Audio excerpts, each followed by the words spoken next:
Hello everyone, রয়েস কিচেনে তোমাদের সকলকে ওয়েলকাম। আমি তন্নি চলে এসেছি আরেকটি নতুন রেসিপি নিয়ে তোমাদের কাছে।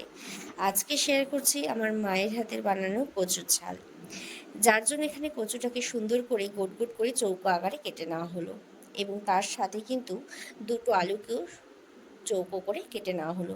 এবার জল দিয়ে ওই আলু এবং কচুটাকে সামান্য পরিমাণ লবণের সাহায্যে সুন্দর করে ভাপিয়ে নেওয়া হলো মোটামুটি 4 থেকে 5 মিনিটের জন্য।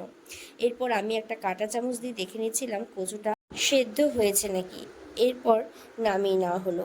তারপর আবারও কড়ার মধ্যে সর্ষের তেল দিয়ে তার মধ্যে গোটা জিরে, তেজপাতা এবং শুকনো লঙ্কা ফোড়ন দিয়ে দেওয়া হলো। যখন একটা হালকা স্মেল ছাড়তে শুরু করবে, ঠিক সেই সময় আগে থেকে ভাপিয়ে রাখা কচু এবং আলুটাকে দিয়ে আবারও কিছুক্ষণ নাড়িয়ে তার মধ্যে স্বাদ মতন লবণ এবং 1 চামচ হলুদ গুঁড়ো দিয়ে কিছুক্ষণ কষিয়ে নেওয়া হলো। তার মধ্যে আগে থেকে থেতো করে রাখা সামান্য পরিমাণ রসুন দিয়ে দেওয়া হলো। রসুন দিলে কিন্তু খুব সুন্দর একটা স্মেল ছাড়ে, যেটা খেতেও কিন্তু খুব দারুণ লাগে।